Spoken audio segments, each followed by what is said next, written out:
Morning, তোমরা সবাই কেমন আছো? আশা করি তোমরা সবাই খুব ভালো আছো, আমরা ভালো আছি। আর একটা নতুন দিনে নতুন সকালে চলে এসেছি তোমাদের সাথে কিছু গল্প, কিছু কাজ শেয়ার করতে। আর ছাদ থেকে আজকে ভিডিওটা স্টার্ট করছি। আর সকাল সকাল কেচে নিলাম, দেখলে তো 6টার মধ্যে কাচতে বসে গেছি। এখন 7টা বাজে। এখন মেলে দিই। রোদটা ভালো আছে, দেখছো? ঝাক্কাস রোদ, কিন্তু দারুণ রোদ উঠেছে। কিন্তু মেঘও আছে, আমি দেখতে পাচ্ছি সূর্যের আড়ালে কিন্তু মেঘ কিন্তু ঘুরে বেড়াচ্ছে। এই শরৎকালে না রোদ মেঘের খেলা চলে। কোনো বিশ্বাস নেই এই রোদের, কিন্তু তাই আমি ঝটপট করে আগে রোদে দিয়ে দিই, তারপর তোমাদের সাথে কথা বলছি। দেখো, এদিকে শাড়িগুলো দিয়েছি, শাড়িগুলো না ঝুলিয়ে দিয়েছি। শাড়িগুলো ঝুলিয়ে দিলে তাড়াতাড়ি শুকিয়ে যাবে। আর বললাম না, দেখো আকাশের মেঘ, দেখো কয়েক মিনিটের ব্যাপার, কয়েক মিনিটের মধ্যে আকাশে কিন্তু মেঘ ভরে গেল। বললাম না, এই শরতের মেঘের বিশ্বাস নেই, বুঝতে পারলে? শরতের মেঘের বিশ্বাস নেই। এত রোদ্দুর থাকতে পারছিলাম, আবার মেঘে ভরে গেল আকাশ, সারা আকাশ মেঘে ভরে গেল। যাকে দুর্গা দুর্গা বলে, জগন্নাথ বলে, জানো ভগবান তাড়াতাড়ি শুকিয়ে যায় আমার জামা কাপড়গুলো। তা নাহলে ঘরে যে কোথায় মেলবো, আর ঘরে শুকানো রোদে শুকানো, তাই না? কত আলাদা। রোদে না শুকালে ভালোই লাগে না জিনিস। আর এই দেখো চাদরগুলো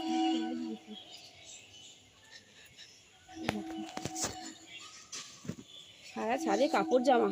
এই যদি বৃষ্টি আসে, দৌড়াতে আমি কুপোকাত হয়ে যাবো, চিকপটান হয়ে যাব, যেন না আসে। ওই দেখো আবার পরিষ্কার হচ্ছে, ওই দেখো আবার একটু পরিষ্কার হচ্ছে আকাশ। হোক, 1-1.5 ঘন্টা রোদ হলেই শুকিয়ে যাবে, তাই না? যদি রোদটা করা হয়। তাহলে এবার নিচে যাবো, ব্রেকফাস্ট করবো। খুব হাঁপিয়ে গেছি, সকালবেলা কেচেছি, কাচার সময় তো কথা বলতে পারিনি, খুব হাঁপ লেগে যায়, হাঁপিয়ে যায় কথা, মানে কাজ করতে গেলে, আর বিশেষ করে কাচা ধোয়া করতে গেলে প্রচণ্ড কষ্ট হয়। ওই জন্য কথা বলতে পারিনি তোমাদের সাথে।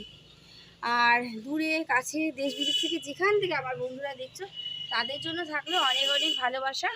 এইভাবেই তোমরা আমাদের পাশে থেকো, সুন্দর সুন্দর কমেন্টস করছো তোমরা, খুব ভালো লাগছে, মন ভরে যাচ্ছে। আর ফ্রেন্ডস, যারা নতুন আসছো তারা প্লিজ এইভাবে রিকোয়েস্ট করো না যে ভালোবাসা দিয়ে এলাম। আমাকে অনেকে আবার এরকম বলছে, জানো তো, যে আজকে এলাম 24 ঘন্টা পরে তুমি কিন্তু ঠিক এই টাইমে চলে এসো। এগুলো প্লিজ বলো না, আমি ঠিক বুঝতে পারবো। হয়তো তোমাদের তো জানো ইউটিউবের রুলস অনুযায়ী ইউটিউব হয়, তো ওইটুকু সময় তো ধৈর্য ধরে থাকতেই হবে, আমাকেও থাকতে হয়। তো এইটুকু সময় প্লিজ তোমরা ধৈর্য ধরে থেকো। আর চলো এবার নিচে যাব, ব্রেকফাস্ট রেডি করবো। চলো, আগে যখন এলাম গাছগুলো একটু শেয়ার করে নিই। কলমি শাকগুলো দেখেছো? কলমি শাক কিন্তু অনেকগুলো তুলে খেয়ে ফেলেছে, ওই জন্য ফাঁকা ফাঁকা হয়ে আছে। আর দেখো আমার ছোট্ট ফুল গাছের পাতার অবস্থা ভালো না। এখানে আবার একটা ছোট্ট সবেদা গাছ, এই দেখো পুদিনা গাছ দেখেছো, তার মধ্যে একটা জংলা গাছও হয়েছে, তুলে ফেলি। এই গাছগুলো এত বাজে না, শুধু জংলা হয়। এই গাছগুলো আমরা ছোটোবেলায়, জানো তো, লুচি ভেজে খেতাম, লুচি পাতা বলতাম, এত সেই গাছগুলো হয়েছে নরম নরম, ফেলে দিই। আর এই দেখো পুদিনা গাছ, এই দেখো জংলা গাছ আবার, দেখছো? আর এই দেখো আবার বাদাম গাছ, এই দেখো বাদাম গাছ হয়েছে। এগুলো রিজু লাগিয়েছে, এই বাদাম গাছগুলো কিন্তু রিজু লাগিয়েছে। এই দেখো বাদাম গাছে ফুল হয়েছে, এই দেখো হলুদ হলুদ ফুল হয়েছে, দেখছো বাদাম গাছে। চলো, অনেক গাছ আছে, গাছপালাগুলো আবার বিকেলবেলা জল দিতে হবে।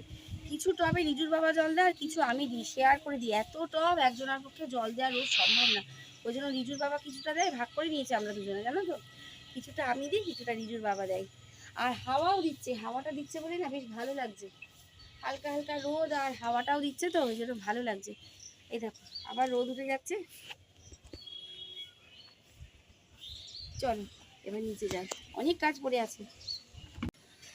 রুটি করতে চলে এসেছি, রুটিগুলো প্রায় হয়ে গেছে আমার। এবার তরকারি বসাবো। কটা বাজে এখন? মনে হচ্ছে 8টা, 8:30 বাজতে যায়, 8:30 বাজে। যেদিন কাঁচা ধোয়া করি না, একটুখানি এলোমেলো হয়ে যায়। সকাল সকাল কেচে দিলে একদিকে নিশ্চিন্ত, রোদটা হচ্ছে ভালোই, শুকিয়েও যাবে আশা করি। রুটি হয়ে গেল। আর এই দেখো আমার পাখিগুলো কি আনন্দ করছে, দেখছো? ছটপট ছটপট করছে। এখানে দেখো, এখান থেকে পরিচয় করাই, দুটো প্রিন্স, একদম ছোট্ট পাখি, কিন্তু প্রিন্স। সব থেকে পাখিদের মধ্যে ছোট্ট পাখি হলো প্রিন্স। আর এই হচ্ছে জাভা, দেখেছো জাভা দুটো কেমন লাফাচ্ছে, খুব চঞ্চল জাভা দুটো। আর আমার পিঙ্কি পঙ্কি, এই যে বদ্রি পাখি, দেখো দেখেছো পিঙ্কি পঙ্কিও আনন্দ করছে এদের সাথে, সব পাখিগুলো বেশ মজা করছে। দেখো এখন একটু রেস্ট, আর কাজ না। সকালবেলা দৌড়ঝাঁপ করে অনেক অনেক কাজ করে নিয়েছি। 4:30টায় উঠেছি, 6টায় কাচতে বসেছি, 7টার মধ্যে কাঁচা ধোয়া কমপ্লিট, ব্রেকফাস্ট হয়ে গেছে 9টার মধ্যে, রান্না বান্না হয়ে গেছে 10টা 15-র মধ্যে, ছেলেকে স্কুল দিয়ে এসেছি। তার মধ্যে তো এক্সট্রা কাজ আছেই জানো, বিছানা গোছানো, ঘর ঝাড় দেওয়া, ঘর মোছা, এক্সট্রা অনেক কাজ। তার মধ্যে পাখির খাবার আবার দিয়েছি। আর দেখলে তো আমার পাখিগুলো কি সুন্দর আনন্দ করছে, ওদের খাবার দাবার দিয়ে। নিজে তো সেই চিয়া সিড খেয়েছি, ওষুধ খেয়েছি, এখনো পর্যন্ত খাইনি, মানে আমি খাই না সকালবেলা বলতে পারো, ওই 1:30টার সময় ভাত খাবো। তাহলে এখন স্কুল দিয়ে আসলাম, এখন আমি একটু বসেছি খাতা কলম পেন নিয়ে। বিকেলবেলা কিছু টুকিটাকি জিনিস আনতে যাবো, মানে আমি যাই বা রিজুর বাবাই যায়, যেই যায়, সেই জন্য লিখে রাখছি মনে করে করে, জানো তো এই সময়টা একটু অবসর আছে, ফাঁকা আছে, এই সময়টা আমি টুকটাক কাজগুলো করে নিই, মানে বসে থাকা কাজগুলো করে নিই। আর পারছি না জানো তো, শরীরটা অস্থির লাগছে, কোমরে মাজায় ব্যথা এমনি। তারপর যেদিন বেশি বেশি কাজ হয়, বিশেষ করে কাঁচা ধোয়া হয়, সেদিন প্রচণ্ড কষ্ট হয়ে যায়। হাতে কাঁচা বুঝতেই পারছো যারা হাতে কাচো, তো এই জন্য একটু কষ্টই, হাতে কাঁচা এই জন্য একটু বেশি কষ্ট হয়ে গেছে, খাটনি হয়ে গেছে। কিন্তু সংসারে তো কাঁচা ধোয়া অন্যান্য কাজ এক্সেসটা কাজ তো থাকবেই প্রতিদিন, কষ্ট হলেও কিছু করার নেই, আমাদের মানিয়ে নিতে হবে, কারণ আমরা গৃহবধূ বলে কথা, তাই না? গৃহপালিত না, কিন্তু গৃহবধূ আমরা। আর সেই জন্য না সবাই আন্দোলন করছে জানো তো, দেশ জুড়ে আন্দোলন করছে, কারুর মাইনে বাড়াতে হবে, কারুর চাকরি চাই, গ্যাসের দাম বেড়ে গেল, সব বিষয়ে কিন্তু একটুখানি ক্লু পেলেই হলো আন্দোলন আন্দোলন আন্দোলন। আন্দোলন কতটা মেটে আমি জানি না, কিন্তু আন্দোলন করছে, বাট সবাই আন্দোলন করছে। আমিও ভাবছি এবার একটা আন্দোলন করবো জানো তো। কেউ কেউ গৃহিণীরা, এই ধরো আমার কথাই ধরো, বা আমার মতো অনেকেই আছে যারা 4টে 4:30 বা 6টায় উঠে পড়ে, আমি তো 4:30-র মধ্যে উঠে পড়ি, আবার ঠিক 11টা 12টা, আমার ক্ষেত্রে 12টার আগে কিন্তু ওই বিছানা নিতে পারি না, বিছানায় শুতে পারি না। কোনো দিন হয়তো দুপুরবেলা 1 ঘন্টার জন্য একটু রেস্ট পাই, মানে বডিটা ফেলার জন্য, সেটা তো ঘুম হয় না, একটু রেস্ট হয় ছেলেকে তাও স্কুল থেকে আনার পরে 4টে 4:30 পরে, কিন্তু সেটা ধরাছোঁয়ার বাইরে। পারি না, হাঁপিয়ে যায়, একা একা কাজ করতে করতে প্রচণ্ড হাঁপিয়ে যায়, খুব মানে শরীরে কষ্ট হয়, কি আর করবো বলো, কিছু করার নেই। এই জন্য ভাবছি একটা আন্দোলন করতে হবে, আমাদের দাবি মানতে হবে মানতে হবে, আমাদের দাবি মানতে হবে মানতে হবে, এই বলে একটা আন্দোলন গৃহবধূরা করবে সবাই মিলে। কে কে আছো এই গৃহবধূদের এই আন্দোলনে কমেন্টসে অবশ্যই জানাবে যে এই আন্দোলন করতে কে কে ইচ্ছুক।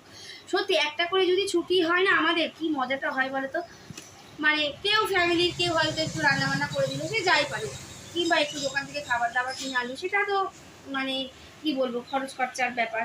কিন্তু যদি কেউ একটু একটা দিন হেল্প করে দেয়, কে করবে? হাজবেন্ডকে করতে হবে, না শাশুড়িকে করতে হবে, শাশুড়ি থাকলে আর নয় ছেলেদের করতে হবে। কি পদ্ধতি বার করা যায়? পারবো না তো, একটা বেলা যে ওরা যে রান্না করবে হাত পুড়িয়ে, আমরা তো বসে থেকে খেতেও পারবো না, তাহলে কি উপায় বার করা যায় আমাদের ছুটির জন্য? জানি না, সংসারটা পুরো অচলীয় হয়ে যাবে সেদিনকে। আর যদি আমরা এইভাবে একটা দিন বসে খাই, তাহলে হয়ে গেল সংসার, একেবারে লঙ্কা কাণ্ড হয়ে যাবে সংসারে, লন্ড ভণ্ড।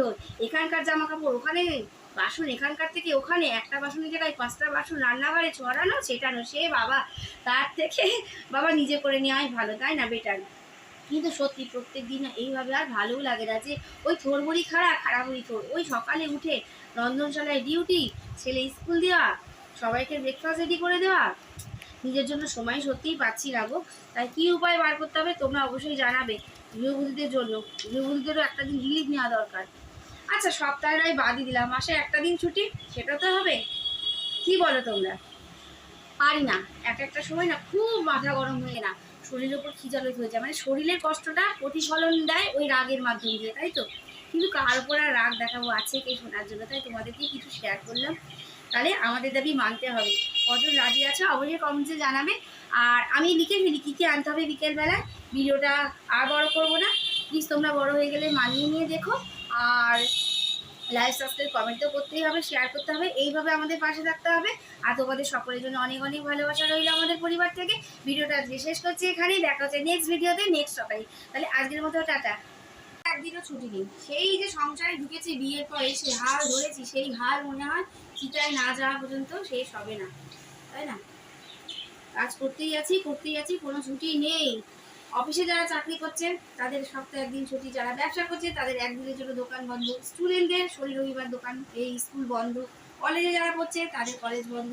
আমাদের হাউস ওয়াইফদের কোনো ছুটি নেই, সেই নিয়ম মেনে প্রত্যেকটা দিন ভোরবেলায় ওঠো, আর ঠিক রাত্রি 10টা 11টা 12টা যার যেরকম তখনই একটু রিলিফ বা সময়, এরকম বলে এই আন্দোলন করতেই হবে, গৃহবধূদের আন্দোলন করতেই হবে, যে আমাদের দাবি মানতে হবে, মানতে হবে, তাই তো।